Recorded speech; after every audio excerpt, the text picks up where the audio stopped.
sama-sama murojaah. Karena anak yakin semuanya pernah belajar kan di Indonesia misalkan kan. Ada yang belum pernah?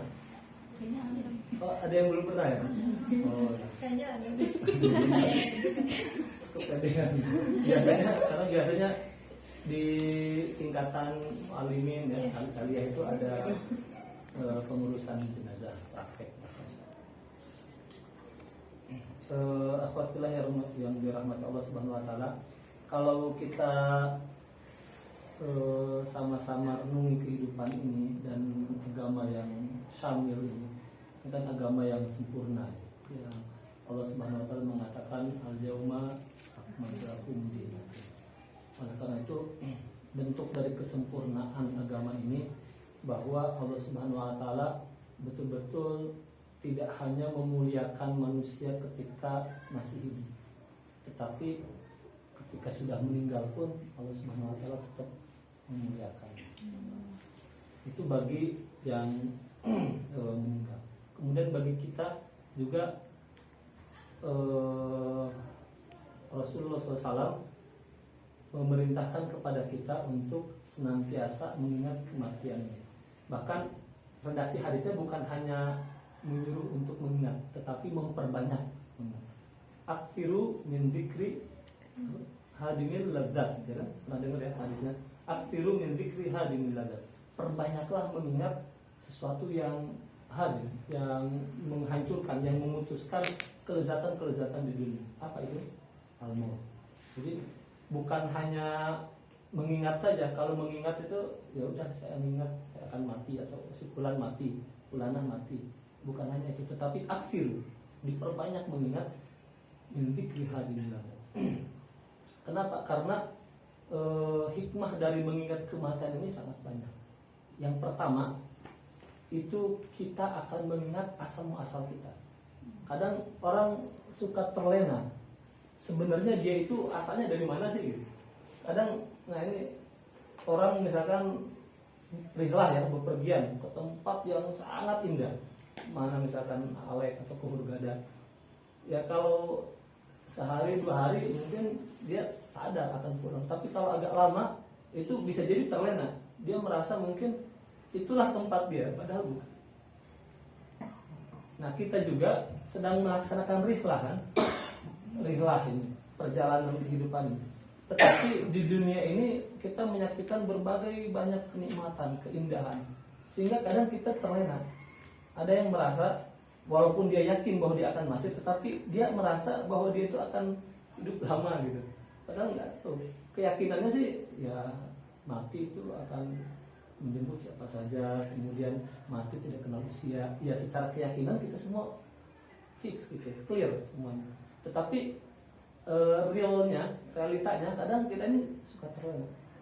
Nah ketika iksar dzikri hadimil ladzat atau iksarul maut itu akan mengingat kita bahwa kita ini bukan dari sini. Apa namanya? Kalau dalam hadis itu kan kita meminta kebaikan di dunia ini allati fiha ma'asyuna, tetapi kalau untuk akhirat ilaiha ma'aduna. Kita untuk akhirat itu kita akan kembali ke sana. Maka ketika melihat kematian kita akan tahu bahwa kampung kita yang sebenarnya adalah akhirat, bukan di dunia ini. Seberapa lama pun kita tinggal di dunia ini, seberapa banyak nikmat pun kenyamanan, kemudahan yang kita rasakan di dunia ini, ketika kita melihat kematian itu sudah hilang kelezatan. Kita sudah kita ini akan mati. Tetangga kita mati. Kita ingat terus. Kalau perlu diperbanyak. Makanya ada apa namanya fase-fasenya kan. Misalkan kalau dulu di angkatan ketika anak masih S1 mengingat teman itu siapa saja yang sudah menikah kan gitu. Nanti sudah agak lama lagi siapa aja yang punya anak gitu. Kalau sudah sekarang ini udah siapa lagi yang udah meninggal gitu. Karena beberapa angkatan itu udah ada aja yang meninggal. Jadi kan banyak yang begitu. Kita sadar gitu. Kemudian yang kedua, hikmah dari al-iktsar min dzikril maut itu adalah menguatkan visi misi kehidupan kita. Ini madkhol ya sebelum tadi, karena ini satu paket gitu. Ketika kita berbicara tentang mengurus jenazah, ada beberapa ma'ani atau nilai-nilai yang harus kita kuatkan dalam diri kita, juga kita sebarkan kepada masyarakat. Kenapa kita mengurus jenazah? Biar ingat mati. Kenapa ingat mati? Nah, yang keduanya, menguatkan visi misi kehidupan. Visi misi kehidupan kita ini apa? Kalau kita renungi misalkan hadis tentang musibah, ya, kalau ada yang meninggal kan kita ngucapin dengan baqaulillah, terus innalillahi wa inna ilaihi raji'un. Bahkan bukan hanya yang meninggal kan, yang musibah itu innalillahi wa inna ilaihi raji'un. Imam Asy-Syaukani dalam tafsir Fathul Qadir itu mengatakan, ini subhanallah, kalimat innalillahi wa inna ilaihi raji'un maknanya sangat dalam kata beliau. Jumlah yang pendek itu, kata beliau, itu mengandung dua bagian. Yang pertama, kata Imam Asy-Syaukani, makna dari innalillahi wa inna ilaihi raji'un itu bagian pertama, inna lillahi, al-iqrar bil ubudiyah, bahwa kita ini milik Allah, dan itu visi misi kita. Jadi visi misi kehidupan itu bahwa kita ini ya milik Allah gitu, bukan milik kita sendiri. Karena kalau kita merasa kita ini milik kita, kemudian turunannya juga tentu saja milik kita juga, harta kita itu akan menjadi milik kita juga, anak kita itu akan bermasalah. Ketika ada musibah itu kita akan stres. Ketika ada titipan diambil, kita akan tidak menerima takdir, dan diri kita pun kemudian akan bersikap sebebas-bebasnya gitu, tidak dikendalikan oleh aturan-aturan. Maka visi misi kehidupan yang benar itu adalah kita senantiasa mengaitkan inna lillahi, al-iqrar bil ubudiyah, kata Imam Asy-Syaukani. Yang kedua, misi kita wa i'tiraf bil ba'tsi wan nusyur wa inna ilaihi raji'un. Kita ini bukan hanya milik Allah saja, tetapi kita akan kembali kepadanya. Jadi, maka misi kehidupan kita apa? Misi kehidupan kita itu ya, untuk kembali kepada Allah. Kembali dalam kondisi apa? Kondisi dalam ahsanu amala. Kalau dalam Al-Mulk kan begitu. Alladzi khalaqal mauta wal hayata liyabluwakum ayyukum ahsanu amala. Visinya nyambung gitu. Oleh karena itu, misi seorang muslim bukan hanya saya ingin jadi dosen, saya ingin jadi orang kaya, saya ingin jadi bermanfaat untuk orang. Ya betul, secara itu. Tapi apakah sampai situ tok gitu? Lantas setelah dia menjadi orang yang bermanfaat, apa? Kalau untuk dirinya sendiri, ya udah. Ulaika alladziina habitat a'maluhum fid dunya wal akhirah. Kan rugi kan? Tapi kalau wa inna ilaihi raji'un, kita akan kembali kepada Allah, maka misi kehidupan itu umum untuk kembali kepada Allah. Apapun yang kita lakukan itu difokuskan ke sana. Belajar kita karena kita akan menghadap kepada Allah. Bekerja kita, berumah tangga kita, kehidupan kita, semuanya ke sana. Jadi al-iqrar bil ubudiyah wa i'tiraf bil ba'tsi wan nusyur, kata ini Asy-Syaukani. Dan ini terangkum dalam kata inna lillahi wa inna ilaihi raji'un. Walaupun jadi aneh nanti kalau misalkan organisasi, apa visi misi Anda? Visi misi saya innalillahi wa inna ilaihi raji'un. Kok gitu loh? Ya, anti mainstream gitu.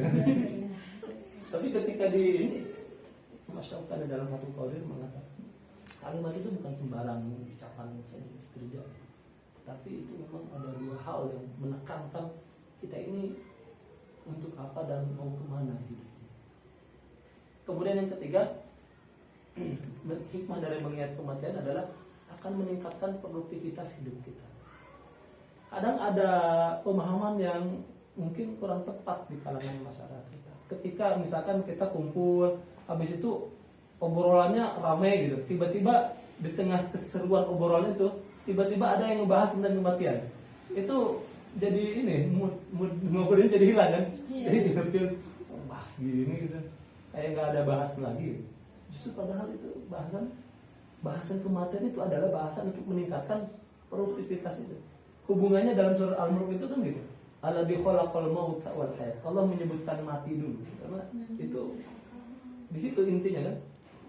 Kemudian ujungnya ditutup kan liyabluwakum ayyukum ahsanu amala. Jadi ada korelasinya antara mati hidup itu dengan ahsanu amala, dengan produktivitas.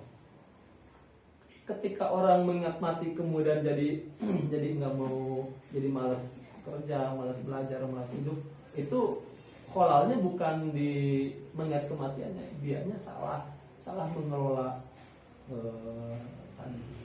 Mestinya ketika mati kematian, kalau disambungkan dengan tadi wal i'tiraf bil ba'ti wan nusyur, itu akan tercipta amalan-amalan yang bagus. Sama seperti halnya ketika jika di antara kita ada yang mau pulang alatul, ya pasti semakin dekat itu semakin banyak tuh yang dikejar itu, semakin tahu, oh saya belum nih, dia kejar, masih belum karena nih beberapa bulan lagi mau pulang alatul, itu dari sekarang sudah, oh ini belum dicapai nih, jadi di list. Padahal dulu ketika awal kesini nggak ada list itu biasa standarnya ngalir aja, tapi semakin tahu bahwa kita ini akan pulang alatul pada bulan anu, itu kita semakin mengejar target yang harus dicapai. Makanya dulu seorang ulama ketika bertanya, berapa umur Anda? Oh, saya udah 60 tahun. Nah, kata ulama itu, sebenarnya antum itu sudah menyelesaikan 60 tahun dan sebentar lagi selesai misi di dunia. Terus apa yang Tuhan kau siapkan? Baru sadar, oh iya. Jadi bukan, oh saya udah lama nih, bukan begitu. Tapi justru yang udah lama ini justru sebentar lagi, gitu. Secara logika. Maka mengingat kematian itu akan meningkatkan produktivitas hidup kita. Semakin tahu bahwa kita ini sebentar lagi akan selesai, maka kita akan semakin memperbanyak mengejar ketertinggalan kita. Kemudian caranya bagaimana? Cara mengingat kematian. Aktsiru min dzikri hadhil ladzat. Bagaimana caranya? Yang pertama, kita harus sering-sering mentadabburi ayat-ayat Al-Qur'an.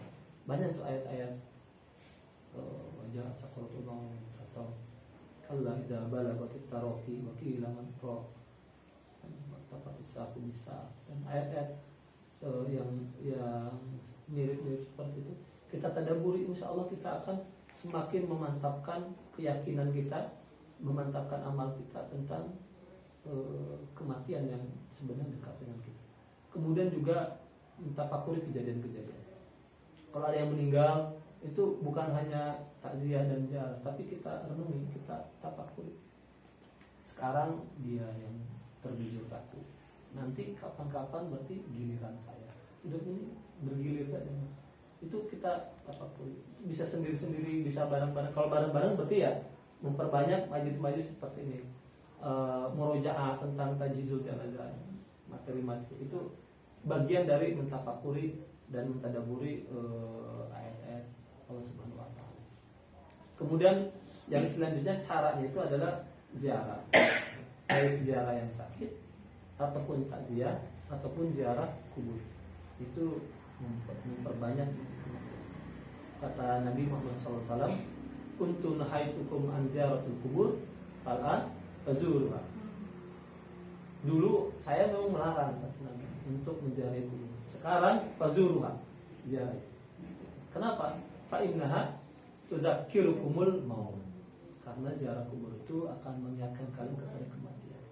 Jadi, nah ini juga artinya kalau ziarah kubur itu untuk kematian, bukan untuk yang lain-lain gitu. Ziarah kubur kenapa? Belum punya koleksi fotonya gitu. Biar bisa selfie atau biar bisa di IG gitu. Kalau itu sudah beda lagi niatnya. Enggak buat orang sakit aja. Itu mengingat kematian. Dan yang ketiga, tajhizul janazah, mengurus jenazah. Itu cara untuk mengingat kematian. Kalau belum ada jenazahnya gimana? Ya jangan paksa orang jadi mati kamu biar saya urus. Ya kita latihan. Atau kita kapan sih kamu mati? Kenapa? Biar saya urus nanti. Itu enggak boleh. Jadi mengurus jenazah merupakan bagian dari mengingat kematian. Nah,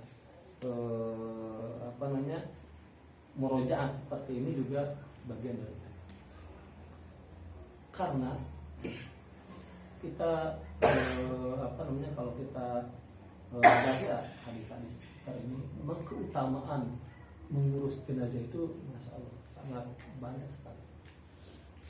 Rasulullah SAW bersabda dalam sebuah hadis itu, man ghassala musliman fakatama alaihi ghafarallahu lahu 40 marrah.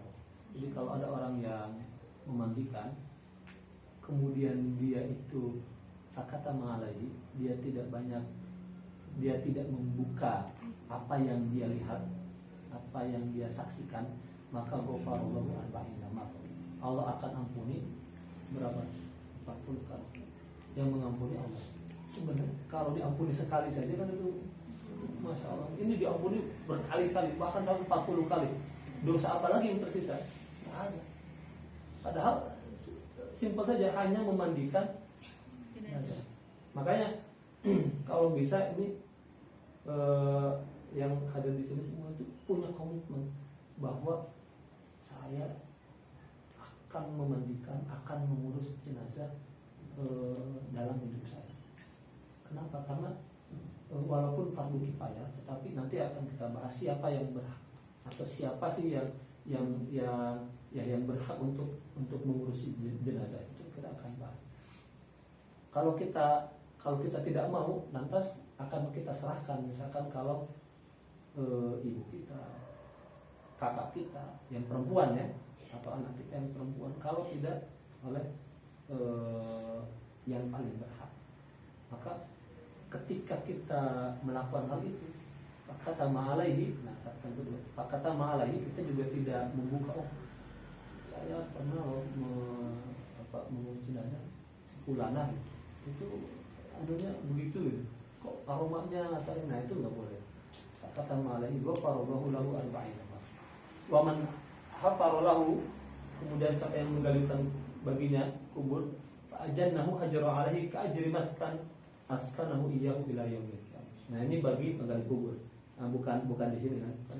Itu jangan ada yang berkomitmen lah kalau begitu. Pahalanya bagus nih. Seakan-akan kita menyediakan tempat tinggal bagi sebulan sampai hari kiamat. Gratis nih. Yang mau menggali kubur jangan. Biar itu kalangan yang lain. Wa man kafanahu kasahullahu yaumal qiyamah. Ini bisa. Buat di sini berkomitmen. Tidak hanya memandikan, tetapi saya akan kalau mau menyasar, insya Allah sudah pernah kan? Bahkan mungkin bukan hanya sekali dua kali, berapa kali. Itu pahalanya apa? Kasahullahu yaumal qiyamah.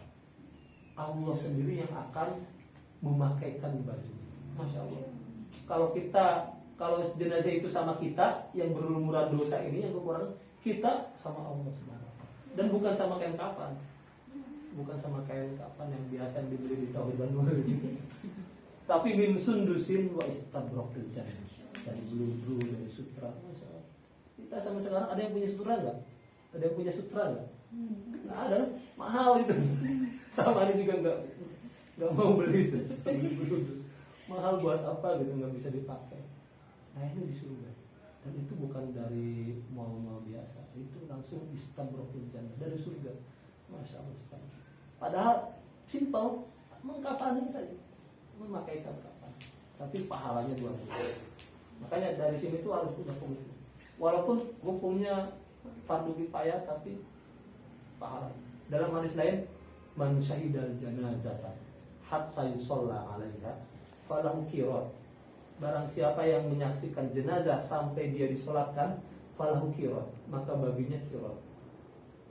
Wa man syahida hatta tudfana falahu qiraton. Barang siapa yang menyaksikannya sampai dia dikuburkan, jadi dia meninggal, mandikan, kafani, disolatkan, kemudian mengiringi sampai dikuburkan, falahu qiraton, maka baginya 2 qirat. Sahabat kan bingung, kita juga bingung qirat, ada yang tahu qirat? Nah, sahabat juga qirat itu apa? Sahabat nanya, "Mama qiraton?" Kata Nabi, misal al-jabalain al-azimain, seperti 2 gunung yang besar. Dulu gunung Uhud, sekarang gunung Uhudnya jadi kecil karena banyak dulu kan perang kan, yang perang ke Saudi naik Uhud, sekarang jadi karena banyak di apa diambil. Mithlu al-jabalain al-azimain, seperti 2 gunung yang besar.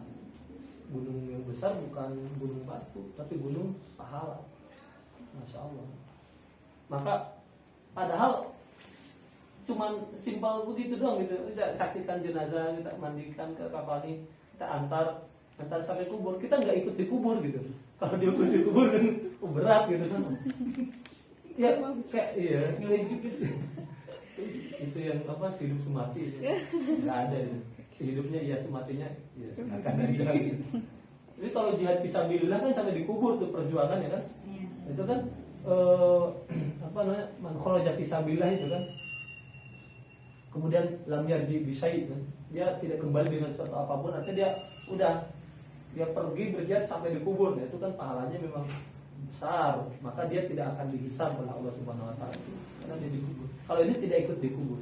Jadi tapi pahalanya besar juga. Qiraton mithlul jabalain al-azimain. Maka apa namanya, melihat keutamaan itu kita harus punya komitmen minimal sekali seumur itu apa namanya, memandikan. Dulu ketika anak temus, alhamdulillah. Jadi awalnya takut juga karena ya namanya manusia kan, itu belum ngerti juga, takut nih. Terus susah kayaknya. Padahal enggak juga, ternyata ya biasa aja. Mandikan. Kalau yang profesional itu memang ada tempat khusus ya kayak meja begini, dan di tengah-tengahnya itu bolong gitu kan, itu udah segi-segi jam nyasarnya. Kemudian dulu waktu 2000 berapa ya, anak-anak lupa berapa itu di Jamiah Syariah anak lihat ya. Cuman kalau bayi itu lebih simpel lagi kan. Kalau yang jenazah besar dewasa itu di depan. Itu apa namanya? Kemudian yang selanjutnya beberapa dawabit ini masuk perlahan-perlahan sampai kemudian nanti praktek ya.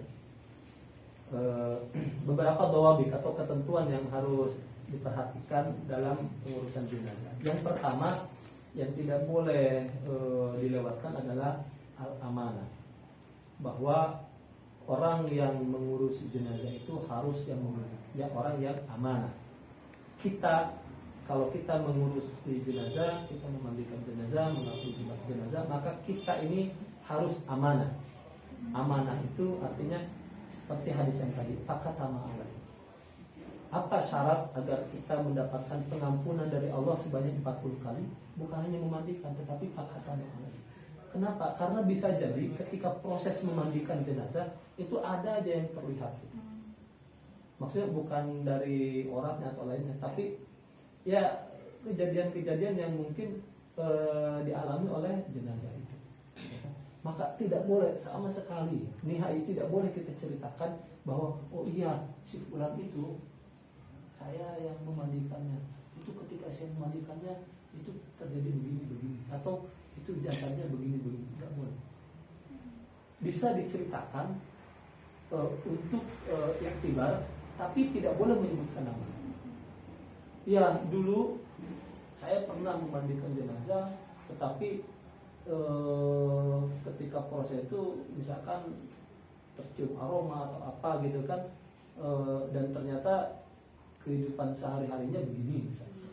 Nah itu tidak boleh menyebutkan nama, tidak boleh menyebutkan identitas atau inisialnya sebulan, bukan inisial juga gitu. Itu namanya lengkap, nggak boleh. Atau disebutkan di daerahnya, nggak boleh. Fakatama lagi. Untuk iktibar bisa secara umum, kalaupun terpaksa perlu. Dan itu apa namanya, sangat penting sekali amanah. Amanah kita menyampaikan apa namanya, jika untuk iktibar kita tidak berbohong, dan kemudian amanah untuk menjaga apa yang kita lihat. Man satara musliman, barang siapa yang menutupi aib seorang muslim, maka Allah akan menutupi aib. Jadi masya Allah, Islam mukobulnya kadang tidak sebanding kan? Pahalanya itu Allah itu meminta kepada kita untuk menutup aib saudara kita. Saudara kita itu, kita tahu aib saudara kita, kemudian kita tutupi. Nah saudara kita itu ditutup aibnya oleh siapa? Oleh kita kan. Terus kita Ditutupi aib oleh siapa? Allah Subhanahu wa taala. Sebanding enggak? Enggak sebanding kan? Jadi ketika yaumul hisab, semua orang itu dihisab fil mala gitu. Depan khalayak ramai. Fulan, kamu itu melakukan begini, kamu itu pada hari anu jam sekian melakukan begini. Malu kita, dibongkar habis-habisan, dihisab habis-habisan, detail sekali di hadapan khalayak ramai. Tapi kita secara khusus Allah tutupi, kemudian kita secara pribadi gitu dihisab oleh Allah Subhanahu wa taala. Kamu pada hari sekian melakukan sekian, ya Rabb. Kamu pada hari melakukan dosa, betul sekali. Kamu pada hari ini jam segini melakukan begini, betul. Sampai kemudian kita merasa tidak ada lagi celah dari kita untuk selamat dari siksa Allah. Kemudian Allah mengatakan, Abdi al-an satartuka wa ghafartu. Masya Allah. Setelah kita dihisab habis-habisan secara tertutup, Allah kemudian mengatakan, aku hapus, aku tutupi dan aku hapus. Masya Allah. Itu imbalan bagi ketika kita nastur auratan muslim, nastur ayuban muslim. Maka Masya Allah, sama seperti kita mendoakan teman kan, teman kita didoakannya oleh kita. Ya Allah, fulana sahabat saya mau ujian, ajarkan dia. Ya kan, dia didoakannya oleh kita. Kita didoakannya oleh siapa? Malaikat. Udah sebanding kan, kita mungkin banyak dosa, banyak habis ngegibahin orang gitu kan, habis menzalimin orang, kita diaminkan oleh malaikat. Makanya Islam itu syaratnya aman. Yang kedua ilmu, karena kita tidak boleh asal-asalan mandikan jenazah itu kayak bungkus kupat gitu. Jenazah yang penting gitu. Walaupun secara prinsipnya ya yang penting tetap ada ilmu ini yang harus dipelajari. Kemudian yang selanjutnya dawabit, yang paling berhak memandikan siapa? Yang pertama itu yang diwasiatkan. Maka kalau kita tahu bahwa jenazah itu pernah mewasiatkan ingin dimandikan si fulan, maka itu harus ditunaikan wasiat. Kenapa? Karena artinya ketika dia berwasiat, maka dia merasakan bahwa atau dia tahu bahwa hanya si fulan lah yang sanggup mengurusi dia ketika dia meninggal, yang sanggup, yang bisa menutup aibnya, yang bisa amanah, yang soleh dan sebagainya. Maka wasiat. Abu Bakar dulu ketika sebelum meninggal, beliau berwasiat dimandikan oleh istri. Jadi kita juga bisa, kalau kita nanti di antara yang ada di sini misalkan sudah menikah, nah nanti bilang ke suaminya gitu kan, nanti kalau saya meninggal mandikan saya. Jadi kalau ya sama aku juga itu, maka wasiat. Kemudian yang kedua tentu saja mahram, yang keras, tetapi yang sejenis. Kalau adik laki-laki ya sama laki-laki, kalau perempuan ya sama perempuan. Tidak boleh secara urutannya begitu. Perempuan memandikan laki-laki atau sebaliknya. Apalagi jika itu tidak ada hubungan asal tetangga, ada yang meninggal, oh yang biar saya mandikan. Padahal yang jenazahnya yang meninggalnya perempuan, yang mandikan adalah laki-laki, orang umum, orang luar tetangga, itu nggak boleh. Atau sebaliknya. Maka dari sini ini penting, walaupun di fardu kifayah yang bisa dilaksanakan oleh sebagian orang, tetapi ada hal-hal yang harus dijaga. Kalau kita meninggal perempuan misalkan, ya masa iya sama yang memandikan, yang mengurus sama tim dari kampungnya misalkan, tapi itu laki-laki, maka harus ada tim perempuan. Ada, kalau baca hadis-hadisnya dalam kitabul janaiz itu ada, biasanya sering ke Ummu Atiyah, Ummu Salamah. Memang itu tim yang memang berpengalaman, ahli yang biasa mengurusi jenazah pada zaman Nabi Muhammad SAW.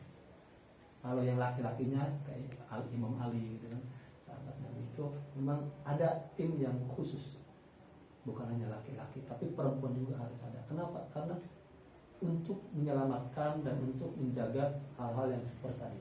Jangan sampai jenazahnya perempuan nggak ada yang siap, akhirnya ya udah gimana, daripada tidak memang terpaksa lagi. Tapi makanya diutamakan harus dari itu yang berhak menentukan. Kemudian yang selanjutnya bahwa ini untuk pemahaman bahwa inti dari pengurusan jenazah itu adalah mudah. Jadi yang pertama sekali yang harus diyakinkan oleh kita dan juga kepada masyarakat yang nanti kita sebarkan ilmunya ini, bahwa inti dari mengurus jenazah itu mudah, tidak sulit. Tapi kan saya nggak tahu mandikan jenazah gimana. Ya intinya memandikan jenazah itu kayak mandi wajib aja gitu. Mandi wajib bagaimana? Ya seperti itu loh mandi wajib. Bedanya kalau itu kita mandikan diri sendiri, ini jenazah. Dan insya Allah nggak akan gerak-gerak juga jenazahnya gitu. Nggak, justru kalau lebih susah memandikan yang hidup gitu kan. Mau gerak-gerak, mandiin anak kecil ya susah, mandiin lari, jatuhlah dia, teriaklah, susah. Mandi jenazah itu gimana dia diam aja. Gitu. Teknisnya sebagaimana mandi wajib. Kalau mengkafani gimana? Ribet kayaknya mengkafani. Enggak. Mengkafani itu intinya membungkus jenazah agar tertutup rapat semua, tidak ada yang terbuka. Itu secara prinsipnya begitu. Makanya ada yang dalam hadisnya itu ada yang 1 kain juga cukup, ada yang 2 kain, 3 kain, seperti itu.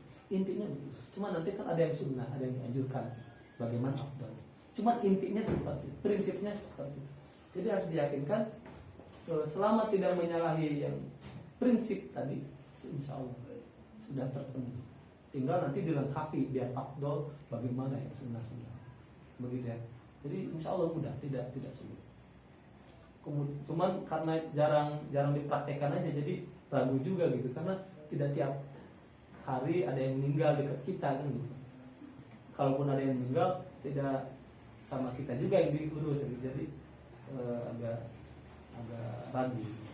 Kemudian jika ada yang keguguran, jika di atas 4 bulan, maka diperlakukan sebagaimana jenazah biasa. Karena setelah 4 bulan itu sudah ada ruh. Kalau sudah ada ruh berarti sudah dihukumi seperti manusia. Dan itu mukadimah. Nah sekarang masuk persiapan. Kalau ternyata ada yang meninggal sekarang, misalkan ada yang meninggal, apa yang kita lakukan? Kalau sebelum meninggal, tentu saja kan kita sudah paham, kalau sakit atau maradul maut, maka kita harus mentalkinkan. Mentalkinkan itu, dalam mentalkinkan juga ini perlu diperhatikan. Kalau yang bukan mahramnya, kalau bisa itu jangan. Jadi kalau yang perempuan itu perempuan, kalau yang laki-laki yang mahramnya itu yang sangat menentukan. Biar talkinnya juga fokus. Nah kalau sudah, anggap saja sudah betul-betul meninggal, maka apa yang harus dilakukan? Yang pertama itu biasanya orang yang meninggal itu kata Nabi, inna ruh idza kubido tabi'ahul basar. Jadi ketika ruh itu dicabut, maka tabi'ahul basar, si mata itu akan mengikutinya. Jadi biasanya ini cabutan dari atas. Kalau orang kafir itu dicabut paksa gitu. Untuk bilang. Kalau orang itu pelan-pelan. Tapi walaupun pelan-pelan tetap sakit. Maka Abi Salama itu sahabat. Jadi Rasulullah SAW masuk ke Abi Salama ketika beliau meninggal, pokoknya syakko basau. Jadi matanya terbelalak. Maka apa yang dilakukan Nabi? Fa'abu madahu. Nabi ini kan, Nabi tutupkan matanya. Dan berkata, inna ruha idza kubir tabi'ahul basar. Kalau ruh dicabut, mata. Cuman kalau kita sendiri kita nggak akan tahu. Karena jangan mikirin itu, mikirin yang lain. Jadi kalau kita perhatikan yang lain, karena sampai sekarang belum membersamai orang yang sekarang. ya jika seandainya antara kita ada yang membersamai, maka takfir kalau sudah meninggal. Kalau matanya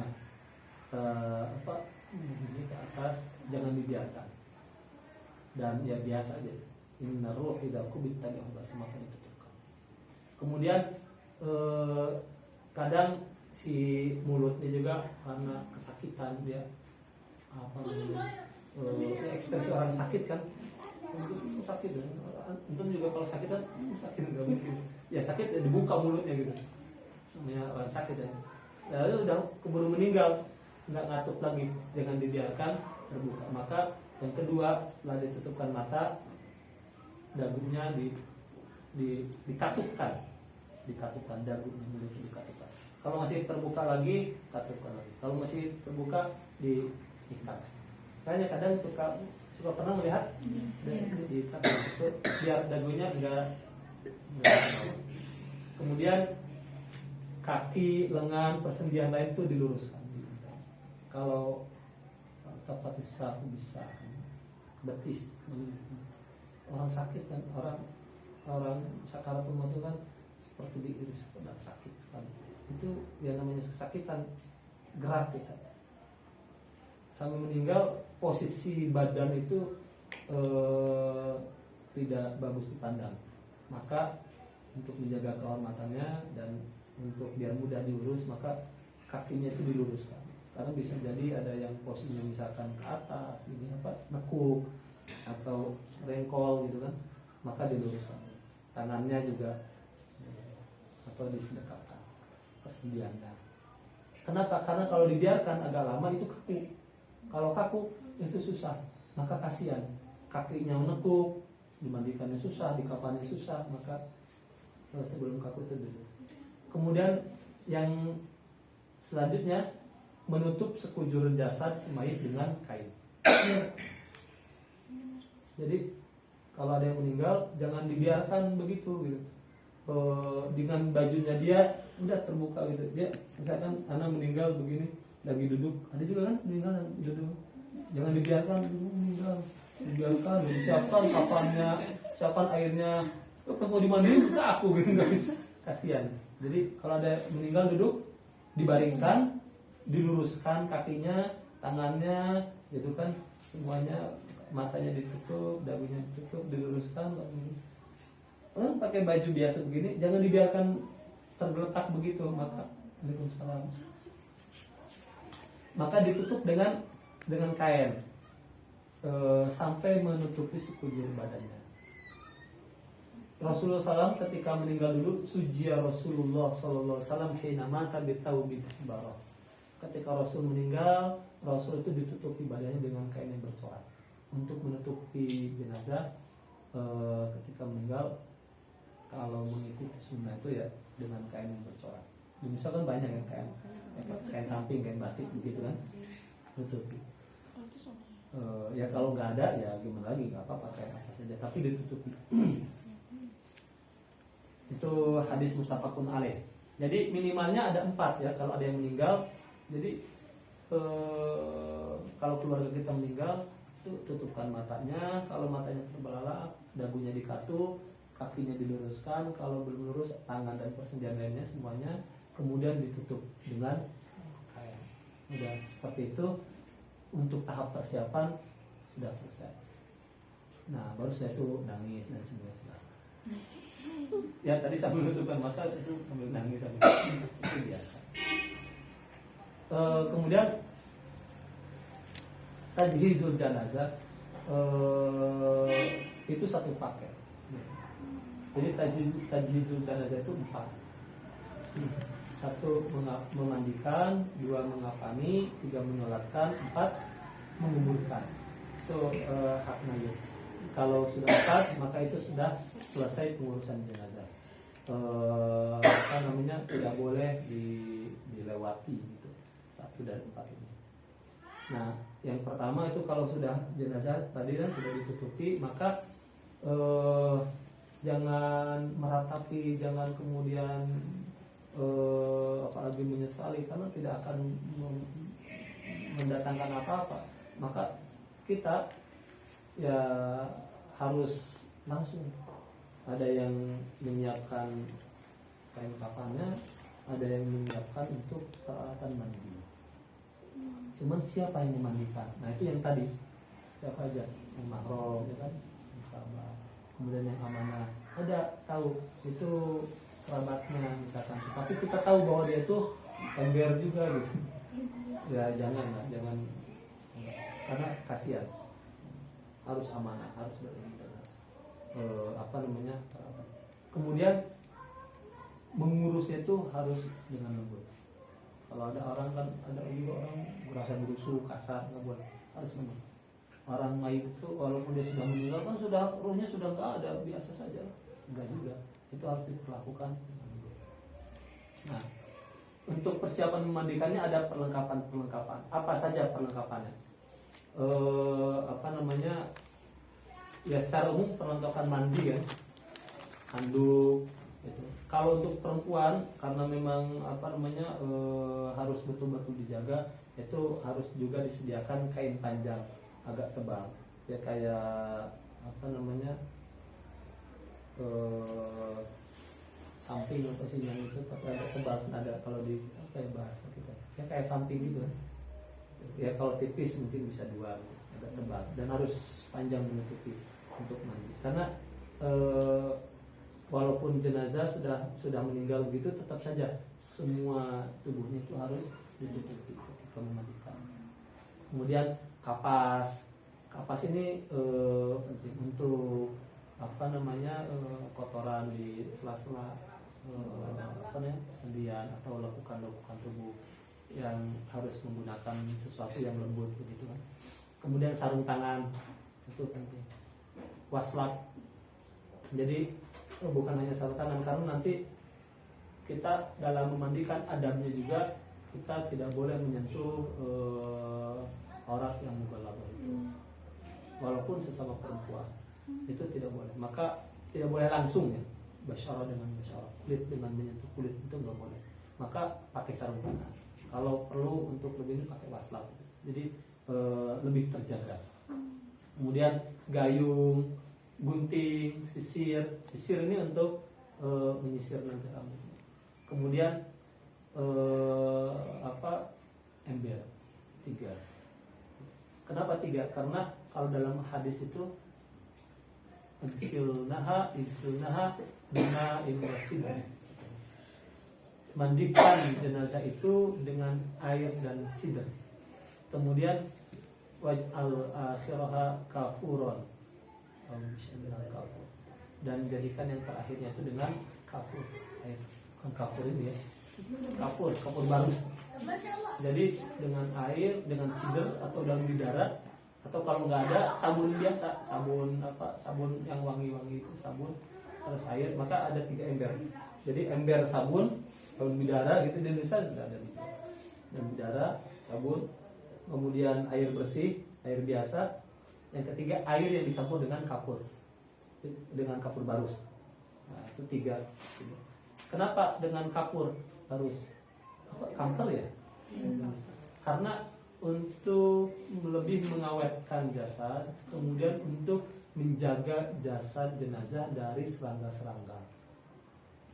Ya kita kan baju-baju kalau pasang kapur kan nggak ada kecoa semua, nggak ada. Nah kalau apalagi jenazah itu akan mengeluarkan aroma yang berbeda, maka biasanya serangga akan datang. Kalau dengan kapur dan kapur barus itu insya Allah mengurangi atau meminimalisir, lebih mempertahankan jenazah. Kemudian dipan atau meja ya, karena jangan digolerkan begitu saja. Jadi dipan atau meja. Kalau nggak ada ya bisa dipangku. Kemudian harus di tempat tertutup. Nah itu untuk persiapan peralatannya. Ada handuk besar, kain panjang, sarung tangan, waslap. Karena kemarin coba beli dari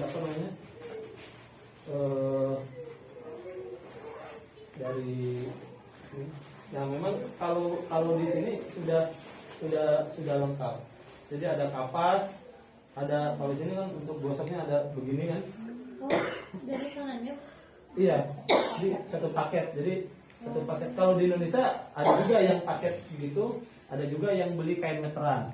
Kalau untuk untuk amannya beli yang 13 meter kain putih. Kalau juga tapi yang paket sudah dibentuk gitu. Dan harus dijelaskan kain kapan untuk apa gitu. Untuk siapa maksudnya. Karena beda antara kapan Rijali dengan kapan hari ini. Nanti kapan apa saja dikasih yang Rijali, yang meninggal perempuan, kasihan kan, harus pakai kerudung, nggak ada kerudung, nyari lagi. Jadi wanginya ada sistem wangi ya, iya. Jadi ada sabun sudah satu paket. Jadi karena di sini daun bidara, ini sabun ya, sabunnya sembarang sabun aja gitu. Ini wangi-wangian. Nah, sudah satu paket. Di Indonesia juga kalau beli paketan juga ada. Jadi sudah jahit semua. Cuman kadang tidak di semua tempat ada. Kalau di kampung bisa jadi nggak ada tersedia paket-paket begini kan, mungkin di kota-kota besar. Ya susah. Kita nggak mungkin juga maksa tokonya harusnya ngadain dong. Orang sudah meninggal kita baru dia mau pesennya ke kota, susah juga. Maka kita sediakan tadi, udah kita cari handuk biasa, kita cari kain panjang, kita beli ke toko kain putih apa saja gitu kan, 13 meteran gitu, gunting, gayung dan sebagainya. Cuman kalau beli paket di paket kain kapan, nggak sama gunting, nggak sama ini juga, nggak sama gayung. Jadi cuman begini aja. Ya gayung gunting katanya di sini. Sisir, ada sisir, ternyata nggak ada. Nah itu ya, minimal perlengkapan udah kebayang ya. Nah kemudian memandikan. Ini kita ini dulu, nanti pakai. Untuk memandikan, idealnya kaifiatnya bagaimana? Idealnya itu kita tidak boleh banyak yang memandikan. Oh saya mau memandikan, saya udah dapat ininya, saya kemarin baru belajar, saya mau juga memandikan. Oh ada 10 orang gitu. Kasihan nanti giliran gitu, nggak boleh, kasihan jenazahnya. Memandikan paling banyak itu idealnya 5 orang. Paling banyak 5 orang. Kalau bisa 3 orang nggak apa-apa juga 3 orang. Kalau bisa 3 orang nggak apa-apa 3 orang. Idealnya 5 orang. Kalau lebih banyak malah lebih repot kan gitu. Tapi kalau 1 orang juga repot juga kan gitu. Jadi 3 orang boleh. Untuk ideal 5 orang kenapa? Ini dari cerita-cerita orang yang berpengalaman. Kenapa 5 orang? Karena ada 2 pemandu utama, sebelah kanan, sebelah kiri, gitu kan. Biar enggak, karena memperlakukan jenazah itu harus lebih ekstra lembut dibanding memperlakukan orang hidup. Kalau sama orang hidup, kamu dari mana kan gitu, main tepak aja kan gitu. Jenazah jangan. Ya nggak mungkin kamu dari mana? Ya jauh kali kita. Ya maka pemandu utama 1, pemandu utama 2, kanan kiri. Kemudian ada asisten yang memandikan. Asisten itu bertugas untuk menjaga tadi kan ada handuk dan atau kain yang menutupi. Khawatirnya ketika mengucurkan air atau dia menggosok itu tersingkap, maka asisten itu menjaga jangan sampai kain itu tersingkap sehingga kelihatan orangnya, itu dijaga. Kemudian juga tugasnya untuk memudahkan pemandu utama biar dia tidak membulu gayung muter-muter lama.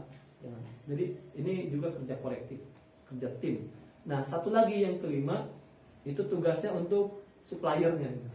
Nah dia di situ kan ada ember, misalkan ini jenazah nih, kepalanya di sini, kakinya di sini, 1, 2, ini 3, 4. Nah, yang ini yang kelima di sini, ini ember, gitu kan, ada 3. Nah, daun ini bidara atau sabun gitu kan, air bersih, kapur. Jadi dia yang ngasih gayung ke sini dioper gitu, kayak kita yang perampok. Nah, bayar karcis, nah itu sampai, nah jadi kan diasongkan itu di Stampet. Ya ada stampet, dioper gitu kan, gayung gitu. Jadi lebih ideal. Kemudian ketika membasuh yang bawahnya kan dia tidak mengangkat sendiri. Nah ini asisten yang membantu memiringkan gitu kan, biar memudahkan. Maka 5 orang itu ideal. 3 orang juga bisa. Atau nanti kalau tidak ada meja di depan kan bisa dirangkul gitu kan. Maka idealnya 5 orang. Kemudian yang kedua dalam apa namanya ya kaifiatnya itu ya tadi menutupi daerah aurat dengan kain atau handuk besar. Oke. Kemudian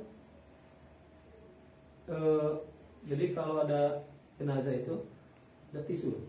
Nah, ya apa namanya? Jadi misalkan si jenazah itu ditutupi dengan nanti jenazah kan tadi kan sudah ditutupkan matanya, dagunya atau mulutnya dikatupkan, kemudian sudah ditutupi badannya dengan kain yang bercorak itu. Nah, diangkat mau dimandikan itu 5 orang sudah siap, maka tadi handuk atau kain itu ditutupkan dulu gitu. Tutupkan. Atau masih kalau tadi sudah kain yang bercorak itu masih nempel, ya udah kan sudah begini kan sudah ditutupi. Maka kemudian selanjutnya sebelum memandikan jangan langsung main siram, digunting bajunya. Membuka baju itu jangan kayak baju biasa dibuka kancingnya diteteli, jangan gunting. Sayang bajunya bagus. Cara menggunting juga biar tidak repot, maka digunting dari yang apa namanya sambungan tangan ini dari bawah. Karena kalau guntingnya asal-asalan udah digunting nggak bisa, bawahnya belum, kerahnya belum, ya kasihan jenazahnya. Jadi betul-betul harus perhitungan gitu. Maka digunting itu dari tangan sini, ini sini kan, ini atasnya sama. Nanti yang atas tinggal dicopot, yang bawah tinggal ditarik. Tapi ini kain harus menutupi karena bajunya nanti akan lepas, biar orangnya tidak tersingkap. Jadi diguntingnya gimana? Ini buka pelan, digunting dari sambungan baju ini, ya gitu, dari atasnya juga. Terus yang kanan, yang kiri sama itu digunting. Begitu juga celananya atau roknya. Jadi digunting sehingga mudah ditarik. Ini kain ditutup. Yang di sini juga melakukan hal yang sama. Kain ini tetap menempel, menutup aurat apa namanya jenazah. Kemudian ini setelah dibuka bajunya kan semuanya sudah tidak ada yang menempel pada jasad jenazah itu, tinggal apa namanya kain penutup atasnya aja, maka mulai proses memandikan. Sama seperti tadi prinsipnya mudah kan, sama seperti kita mandi baju. Maka apa yang kita lakukan? Yang pertama sekali adalah memastikan untuk membuang kotoran-kotoran, mencuci daerah kubul dan debu ya. Maka yang harus dilakukan karena ini jenazah tidak bisa disuruh, tidak bisa bergerak sendiri, maka di posisi agak didudukkan gitu. Tapi jangan duduk benar. Jadi ya 30-45 derajat begini ya. Dimiringkan begini. Jadi dari pundaknya sini diangkat kakinya tetap biasa kan, nggak mesti dipegang juga. Kalau orang hidup kan kaki begini, kakinya akan terangkat. Kalau jenazah enggak. Jadi ini. Nah kalau sudah gini perutnya misal agak ditekan 3 kali. Tujuannya apa? Jika masih ada kotoran yang hendak keluar, maka posisi begini membantu untuk mempercepat kotoran itu keluar, baik dari depan ataupun dari belakang. Ketika begini, maka yang asisten tadi itu menyiram dan membersihkan dengan kapas tadi kan, dengan kapas.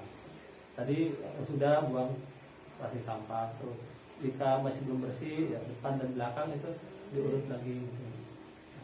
Kalau sudah selesai, sudah yakin, makanya idealnya meja untuk memandikan jenazah itu yang tengah-tengahnya memang bolong. Kenapa? Biar seperti ketika melakukan begini, si kotoran itu langsung ke bawah, Tidak kalau di meja begini kan, ya udah kesini kemana-mana kan, meluber kemana-mana. Makanya kalau ada selang, nah itu bagus kan, lebih enak bunda kalau selang. Kalau tidak ada, dengan gayung. Nah itu sambil dibersihkan pelan-pelan, makanya pakai waslap yang agak tebal gitu kan, biar tidak langsung menyentuh. Kalau sudah selesai membersihkan kotoran, maka tahap pertama sudah. Yang kedua kemudian mewudukan. mewudukan itu mulai dari tangan, sama seperti wudu orang hidup, wudu dengan sunah-sunahnya. Cuman kumur-kumur sama ini kan nggak bisa, maka ya pakai kapas siwaknya itu. Jadi giginya jangan dikasih air juga, nggak boleh, karena kalau kasih air masuk malah bisa merusak pencernaan, karena air itu nanti ada sesuatu yang baru, kasihan nanti jenazah. Maka cukup kapas itu dibasahi kemudian digosok, nggak boleh pakai air. Ada yang bilang pakai sikat, ya nggak apa-apa kalau cuman dengan tangan itu lebih bersih dan lebih lembut juga pakai kapas. Jika ada kotoran lebih, itu sudah wudhu. Kemudian hidung gimana istilahnya ya, dan kapas basah tadi dimasukin gitu, keluar dibersihkan seperlunya. Jika sudah selesai, kepala sampai kemudian tangan dibasuh gitu kan, kaki juga sama seperti wudhu biasa. Tidak ada perbedaan antara gimana wudhunya orang hidup dengan wudhunya jenazah. Ya, sama aja wudhu juga dengan sudah satu. Cuman yang satu dengan sendiri, yang dua di sama kita. Sudah selesai wudhu, sama kan tadi prinsipnya kan seperti kita mandi biasa. Nah, jika sudah selesai, maka selanjutnya tahap ketiga, kita mandikan jenazah memulai dari kepala, ya kan, rambutnya gitu kan, dengan air sidr tadi, air sabun tadi. Urutannya kan sidr, air sabun, air putih, sama air kapur. Nah, dari kepala dulu dikeramas gitu kan, dikeramas sama seperti kita mandi kan, keramas itu pakai sabun, udah bersih gitu kan, udah pakai air sidr. Baru kemudian bagian kanan atas. Nah, kan kita kalau mandi kan kanan dulu, baru jadi kepala dulu, kanan, kiri, baru takmimul ma ala jasari ala sairil jasad. Kan rukun mandi kan begitu kan? Ya. Wudu, kepala 3 kali, kanan kiri, kemudian takmimul ma ala sairil jasad. Konsepnya sama, mandikan jenazah juga sama. Setelah kepala, maka bagian kanan atas dengan air apa? Air sidr. Jadi air sidr atau air sabun kan? Atas dengan lembut. Jadi ini dibuka gini tanpa melihat, dengan biarin aja tanpa melihat, siram air kemudian gosok. Makanya gunanya tadi 5 orang tuh yang nyiramin air, yang dari sini nyiram air, ini gosok gitu. Kan susah, tangan satu megang ini, yang ini asisten kan jagain ini, takut bergeser. Kita digosok, ini nyiramin air gitu. Dan kasih lagi. Terus kalau sudah bagian kanan atas sudah, maka bagian kanan bawah masih dengan air sidr. Caranya gimana? Dimiringkan sedikit, ditahan oleh asisten pemandi utama ini, ditahan, kemudian yang itu nyiramin air, ini gosok pelan-pelan bawah. Kemudian sampai kaki semua udah selesai, atas bawah bagian kanan. Kemudian lanjut bagian kiri, atas, sama seperti tadi, atas dulu. Maka kalau bagian kiri yang sebelah kanannya ngasih air kan, yang sana gosok dengan lembut, gosok dari atas bawah, kaki gitu. Kalau udah selesai, dimiringkan sama kayak tadi, dimiringkan, ngasih air, ini gosok bawah. Nah, udah selesai begitu. Jadi kepala, kemudian bagian kanan atas, bagian kanan bawah, bagian kiri atas, bagian kiri. Oh, udah selesai dengan air sidr. Maka sekarang air bersih, kayak air bersih, air biasa. Air biasa, caranya sama seperti tadi. Jadi kanan atas, bawah atas, gitu kan? Bawah atas, kanan atas, kanan bawah, gitu kan? Kiri atas, kiri bawah, gitu. Nah, udah selesai, baru dengan ij'al naha akhiraha bima'in kafur, dengan air kafur, kata Nabi. Maka Yang ketiga air kapur barus. Kapur barus sudah digerus, itu sudah dicampur dengan air. Nah, kalau sudah selesai 3 kali ternyata masih kotor, ini masih ada yang kotor ya, misalkan karena kecelakaan atau karena orang sakit lama. Namanya orang sakit kan udah nggak mandi tuh, bisa jadi sebulan 2 bulan nggak pernah mandi kan, namanya sakit parah, bisa jadi kotor atau bisa jadi aroma badannya. Nah, nggak cukup, maka kata Nabi kan witron au salatan au khumsan au asan. Jadi nggak apa-apa 3 kali nggak cukup, udah sekali lagi, jangan 2 kali lagi, berarti kan harus witron. Kalau nggak bersih dengan 3 berarti berapa kali? 5. Jangan nggak bersih nih Ustazah, udah sekali lagi, jangan 2 kali lagi berarti. Urutannya bagaimana? Sama, air sabun dulu, kemudian air bersih, kemudian air kapur. Jangan udah biar bersih sabun aja semuanya, jangan. Harus urutannya sama. Sampai 5 kali. Nggak bersih juga ya. Terus. Kemudian memandikan sudah kan? Nah, urutannya sama seperti itu. Air sabun, air bersih, air kapur. Udah selesai dimandikan, maka dihandusin, dikeringkan. Udah sampai di sini, maka selesai proses memandikan. Mudah aja kan, gampang, simpel aja. Nggak banyak perbedaan juga dengan kita. Nah, kalau sudah memandikan, sudah dikeringkan, kemudian dibawa ke tempat yang sudah disiapkan untuk mengkafani. Mengkafani ini yang mandikan sudah selesai ya. Nanti kalau ada obrolan untuk di akhir. Udah untuk mengkafani berapa lembar yang harus disiapkan? Laki-laki 3, perempuan Ya, 5. ya, kalau untuk laki-laki 3, perempuan 5. Walaupun ada juga yang mengatakan untuk perempuan juga 3.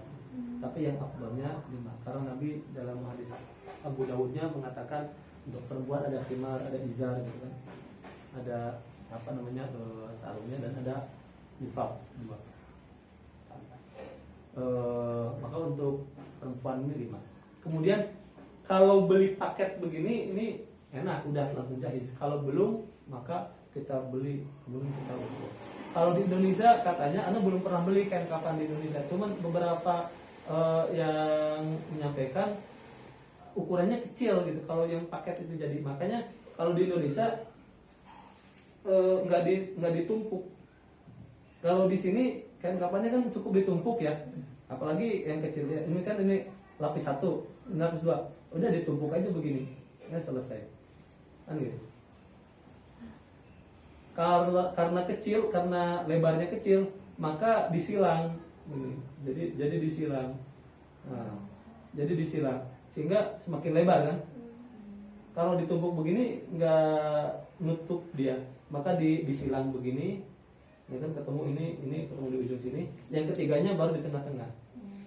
Sehingga ketika ditutup itu menutupi seluruh badan. Berapa yang menyampaikan di Indonesia yang beli jadi itu kadang lebarnya nggak cukup. Makanya biasanya kadang beli kain lebar 13 meter kita gunting sendiri. Cara guntingnya bagaimana? Kalau seandainya nanti di kampung kayak aneh kan, bisa jadi nggak tahu juga di kampung mana ada toko yang jual gitu. Ya beli kain begitu, ngukurnya kalau untuk kain penutup itu dari tinggi mayat itu kan beda-beda kan, diukur semuanya sampai lekukan itu. Bukan tinggi kayak tinggi kita kan, tapi tinggi sama lekukan sini semuanya. Nah, kaki sampai ke tumit gitu. Kaki kan gini, dari sampai ke tumit. Kemudian itu diukur dan dilebihkan 1 meter. Ditambah lagi 1 meter. Kalau ukurannya 175, maka dia beli kain, dia potong kainnya itu berapa? 2,75 meter. Untuk apa? Untuk pocongnya kan, pocong atas sama pocong bawah gitu. Untuk kepala ini sama pocong bawah itu. Dan dilebihkan, karena kalau enggak kan susah, nutupi betul tapi ininya bolong gitu. Susah gitu. Kasihan. Maka dilebihkan 1 meter. Kemudian setelah cara ngukurnya begitu kan, jadi lekukannya gini. Kalau kita diukur tinggi badan kan, ini tingginya kan segini, gini kan berbeda dengan ukuran sama lekukan ini kan. Kemudian kita siapkan juga tali. Nah, tali. Kalau yang paket sudah jadi tali juga. Nah, ini tali. Ini panjangnya bagusnya 1 meter atau lebih 1,5 meter. Ini juga sama. Ini berapa ya? 1 meter lebih ya. 1,5 meter. Itu 1,5 meter panjangnya. Lebarnya ya sekitar 10 cm. Berapa banyak talinya? Ya, kalau standarnya 3. Atas, maksud atas ini ya, kepala, tengah, sama bawah kaki. Tapi kalau karena terkadang cara prakteknya beda-beda. Bisa misalkan berat jenazahnya atau lebar gitu, khawatir kemudian terbuka tidak kuat ikatannya, maka secara prakteknya ada juga yang menyarankan lebih dari itu, 5 sampai 7. Kalau 3 tadi atas, tengah, bawah. Kalau 7 di mana? Di atas ini, kemudian di leher, dada, kemudian badan, tengah badan, kemudian di lutut. Itu udah berapa tuh? 5. Kemudian 6 di sini, ya pergelangan kaki. 7 di bawah kaki. Itu 7.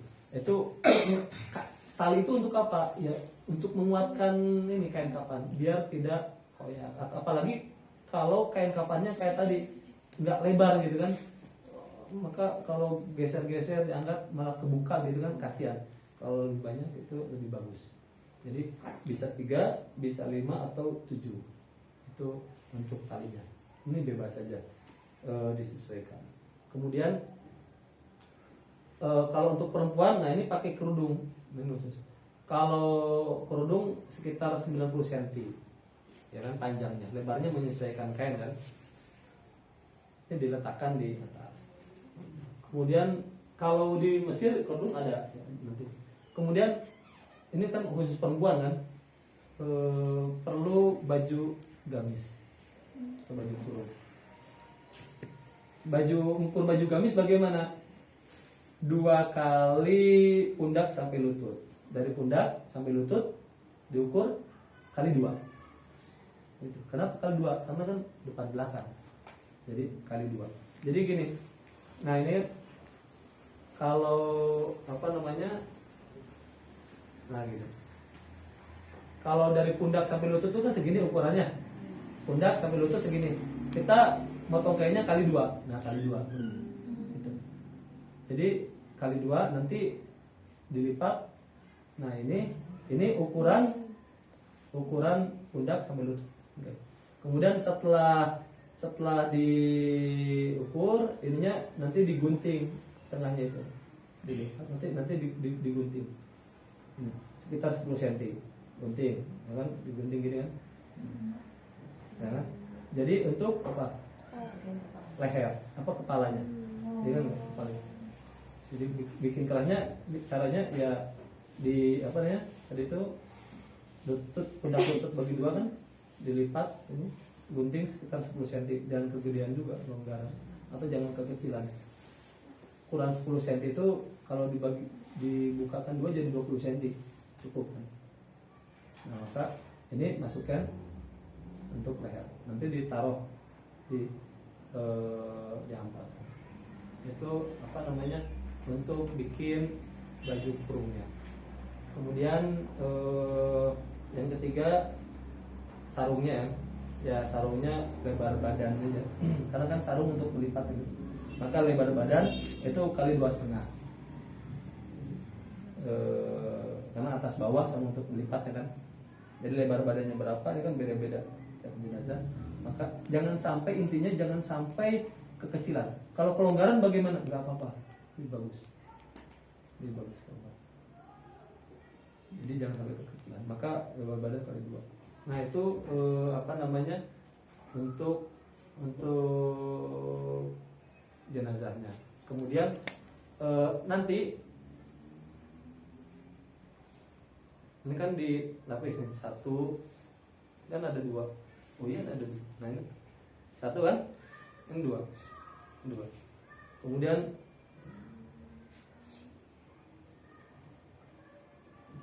tadi apa namanya, kerudungnya gitu kan. Ini bajunya.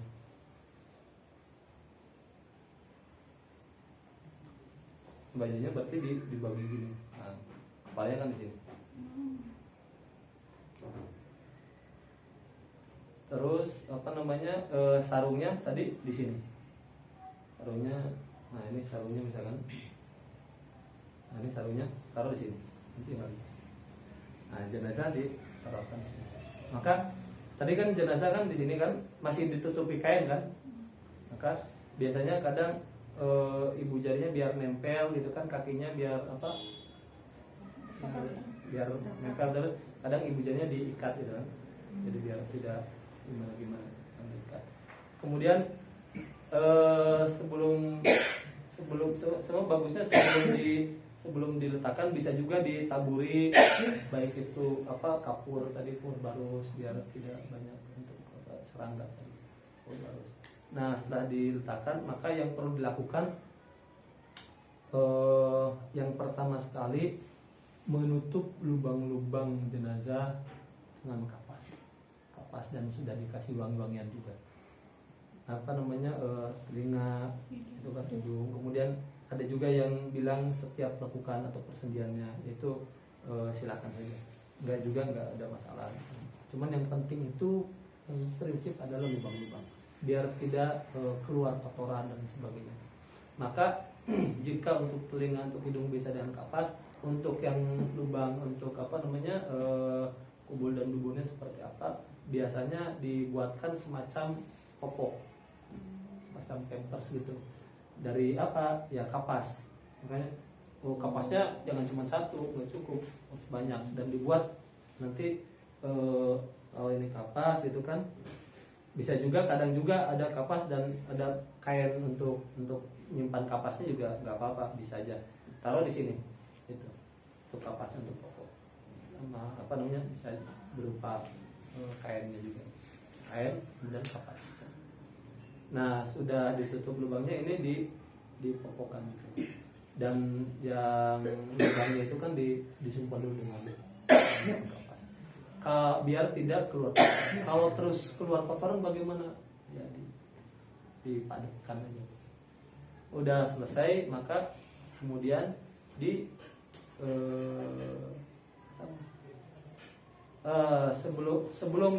sebelum dibungkus, tadi kan lubang-lubangnya sudah ditutup ya. Maka yang harus dilakukan kalau perempuan ini, Nabi mengatakan asirnaha salatan, itu kan nasiyataha wa qarnaiha. Jadi jadikan rambutnya itu 3 dikepang. Pernah ngeliat ada jenazah perempuan dikepang? Enggak. Kalau Nabi harus dikepang 3. Cara ngepangnya juga bukan ngepang 1 gitu kan, biar cepat, udah 1 aja. Jangan. Dijadikan 3, nasiyataha wa qarnaiha. Nasiyah itu ini ubun-ubun. Jadi dari tengah 1, dan wa qarnaiha tanduk. Jadi dari pinggir gitu. Jadi 3. 1, 2, 3 kepang. Caranya ngepangnya gimana? Nah itu dunia perempuan lebih tahu. Aneh juga nggak tahu. Itu harus dikepang berarti? Ya, dikuncir, dikepang. Ya biar mudah. Dikunci, diikat aja atau dikepang? Nanti kata Nabi apa namanya, setelah di kepang 3 kemudian beliau mulai meletakkannya ke belakang.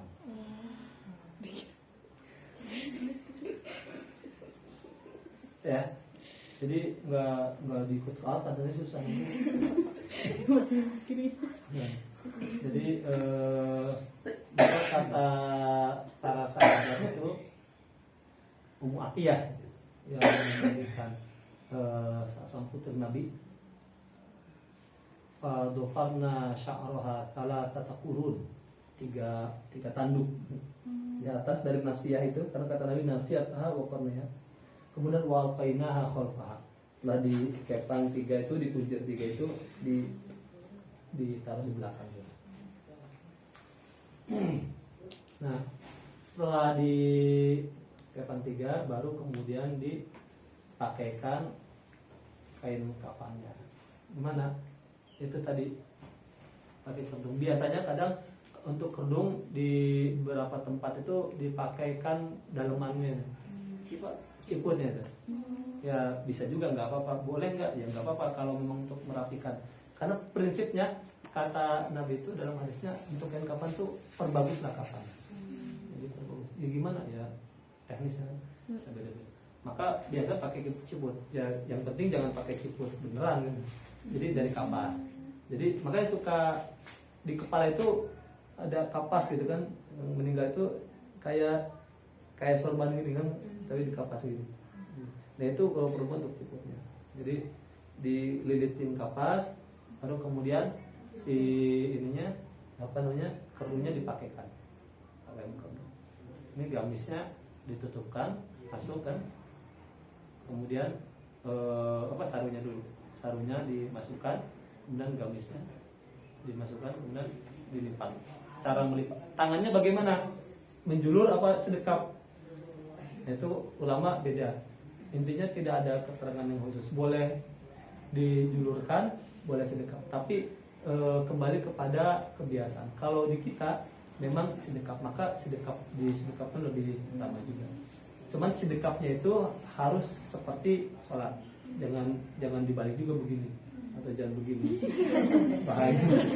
Nanti enggak, ini dia jenazahnya gaul gitu. Jangan juga. Ya sedekap seperti sedekap sholat. Makanya karena sedekap sholat, cara mengapani juga dari sini gitu kan, yang ngikutin sedekap ya itu teknis kan. Ya dari kiri dulu, kemudian ditutup ke kanan. Ya kan. Jadi, maka kalau seperti ini rapi. Setelah itu udah selesai, maka talinya yang tadi dari atas. Biasanya kan untuk mukanya sebelum ditutup rapat dipersilahkan kan untuk keluarganya gitu, untuk melihat terakhir taudiah gitu kan, dan mengecup keningnya gitu.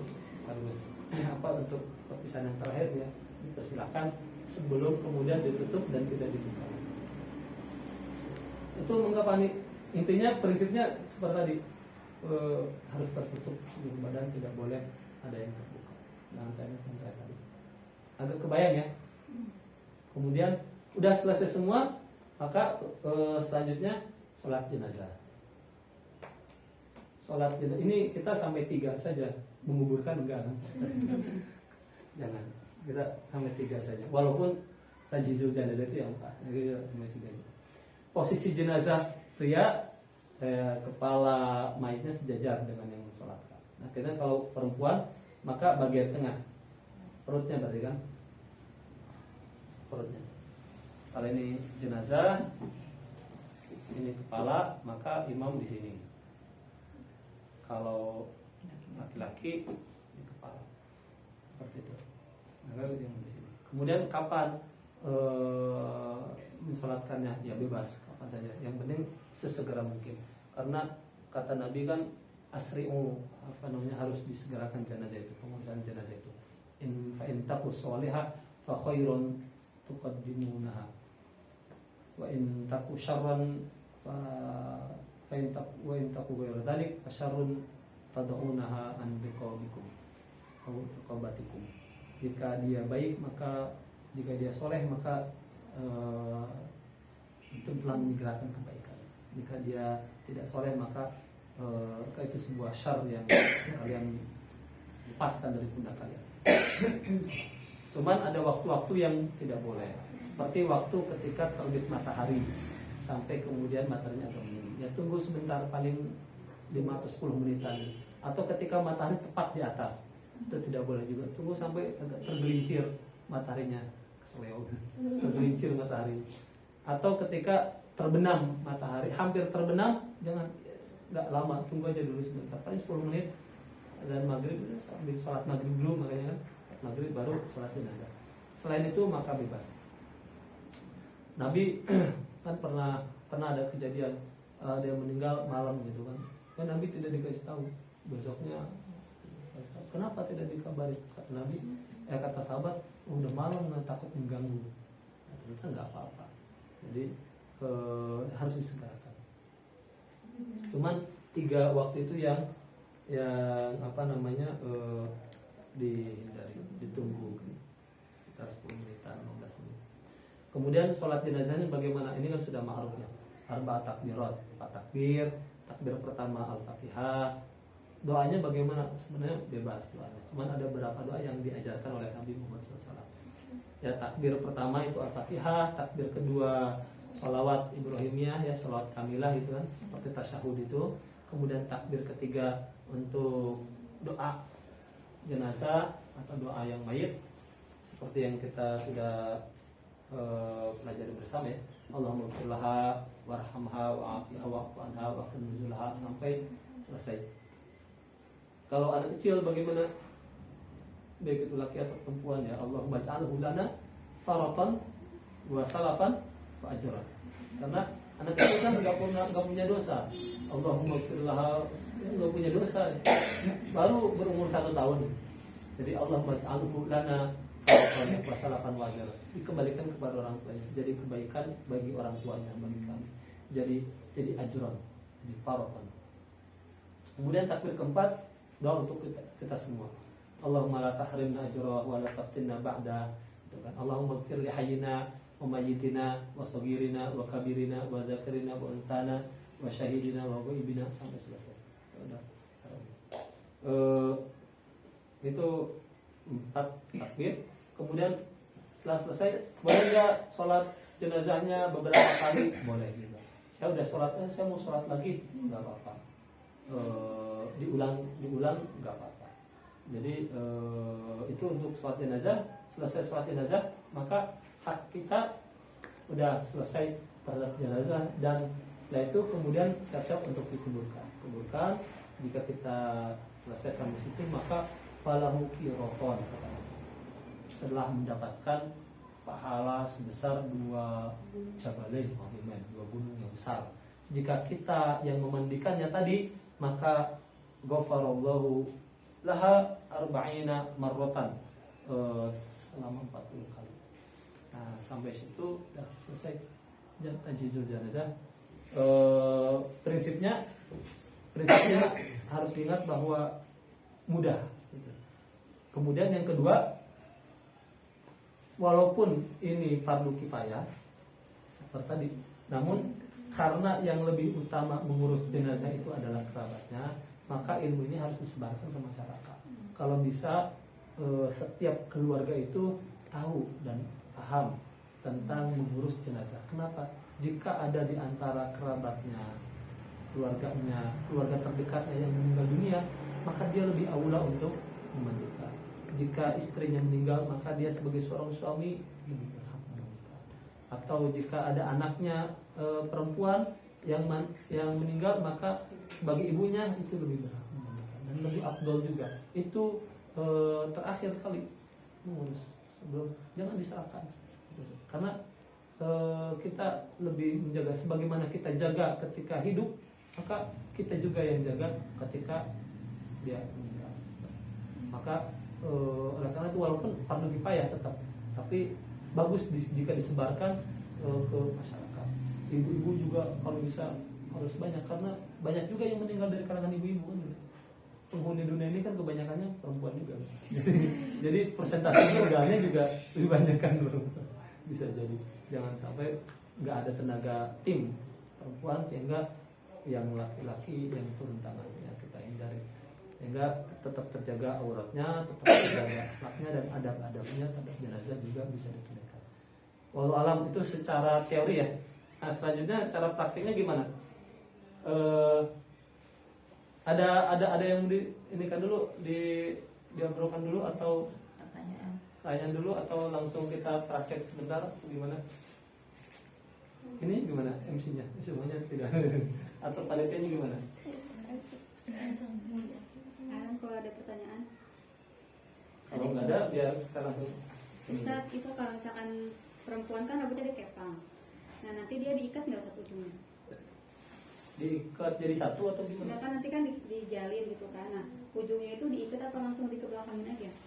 Kalau bisa dikebelakangin, nggak apa-apa, langsung dikebelakangin. Kalau misalkan terurai lagi, ya diikat.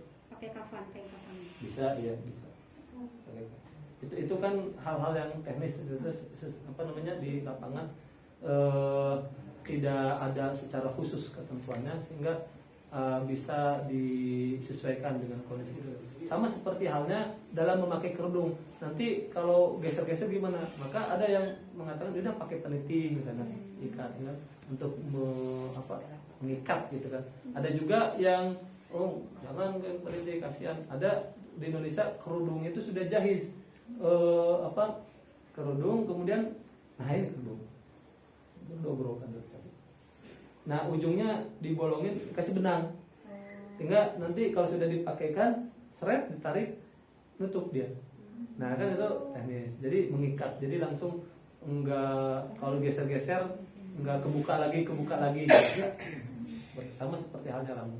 Jadi dilakukan nanti bisa disesuaikan. Cuman intinya prinsipnya kita perbagus, kita percantik kain kapan itu dan harus menutupi orang. Ada lagi?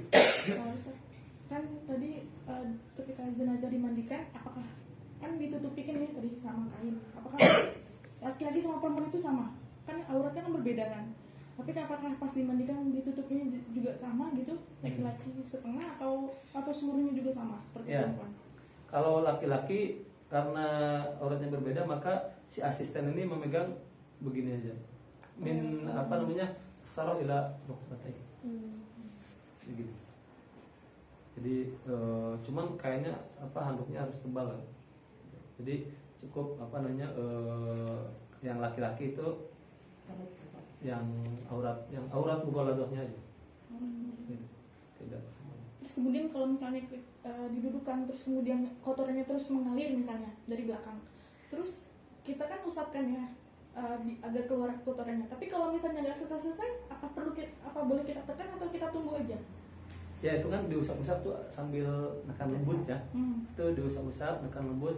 Kalau terus keluar itu ya terus dibersihkan sampai nanti tidak keluar lagi. Jadi kita tunggu aja sampai. Iya sampai bersih. Kalau 3 kali masih ini ya terus. Kalau dirasa ini sudah 100 kali itu terus-terusan kan nggak mungkin juga. Tapi kalau misalkan seandainya ada, udah ala qadri istita'ah. Jadi secukupnya aja. Jadi maka terus gimana dong? Disumpah aja. Gitu. Kalau seperti tadi ya, cuman wallahu alam ada enggak mungkin enggak. Cuman lawif tarad najadalan. Kalau seandainya ada, ya udah berarti sama seperti halnya memang para ulama juga kemudian mengatakan jika terus mengalir kotoran itu maka di dumpalnya itu kalau dengan kapas itu masih nempel, maka dengan yang agak padat dari tanah liat. Kenapa? Karena kita sesuai bahannya gitu. Kenapa? Ya karena kita kan dari tanah juga, jadi dengan tanah liat lebih sesuai bahannya gitu, bahan jasad kita. Ada yang mengatakan jadi disumpal, maka nggak apa-apa. Sama seperti halnya orang yang kecelakaan, perempuan kecelakaan malah bilang gitu, darahnya terus mengalir, gimana memandikannya? Ya jangan seperti tadi juga. Kalau kena air luka tersebut bisa merusak, maka dilewat gitu. Terus mengucur terus, sudah bisa pakai kain, udah ditutupin jadi bungkus pakai kain, dibungkus jadi diikat, jadi nggak ngucur kemana-mana. Ke kepalanya, kalau kepalanya agak bilang gitu kan, maka kepalanya ditutup biar nggak kemana-mana, biar nggak ngalir terus gitu. Atau kakinya, maka itu disumpah, di-cut gitu kan yang ngalirnya. Begitu juga dengan kotoran, ditutup. Kalau tidak bisa ya semampunya aja. Cuman prinsipnya seperti tadi. Memandikannya, urutannya seperti tadi. Jika ada yang membahayakan, maka jangan dipaksakan. Sama seperti kita hidup, kan nggak boleh kan? Kalau hadis yang tayamum itu keluar kan, ada yang luka di kepala, mandi, meninggal. Nabi marah, ya hadisnya gitu. Jadi, maka ketika dia kecelakaan parah dan nggak bisa dimandikan sama sekali, gimana? Tayamumkan. Tayamum gimana? sama wudu seperti orang hidup, wudu seperti orang meninggal. Tayamum orang hidup ya tayamum orang meninggal ya begitu juga sama.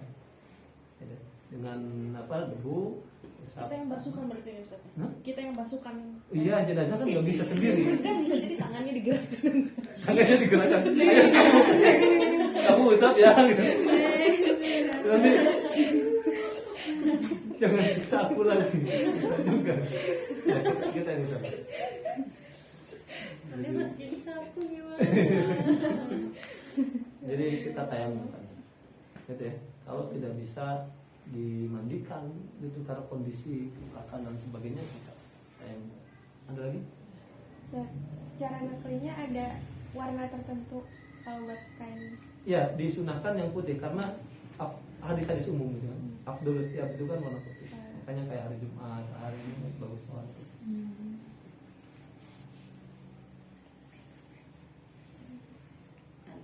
Cukup. Mau saya juga, ini kan ada parfum. Itu kira-kira dikasihnya ketika mengkafannya atau setelah dimandikan? Iya, jadi setelah dimandikan kan kering kan, maka ketika mau mengkafani itu dikasih parfum. Nah untuk ngasih parfum itu tadi kan yang pertama kalau kafannya kan bagus apa kapur baru itu kan, kemudian lubang-lubang itu ditutup dengan kapas yang dikasih wewangian. Gitu. Kemudian para ulama juga ada yang mengatakan jika bisa seluruh badannya itu diusapin wangi juga nggak apa-apa. Kalau tidak bisa maka sab'ah mawadi sujud. Jadi ada yang mengatakan begitu. Jadi kasih apa diolesin parfum gitu 7 anggota sujud ya. Untuk kaki. Itu kasih sebelum dikafani, setelah dimandikan.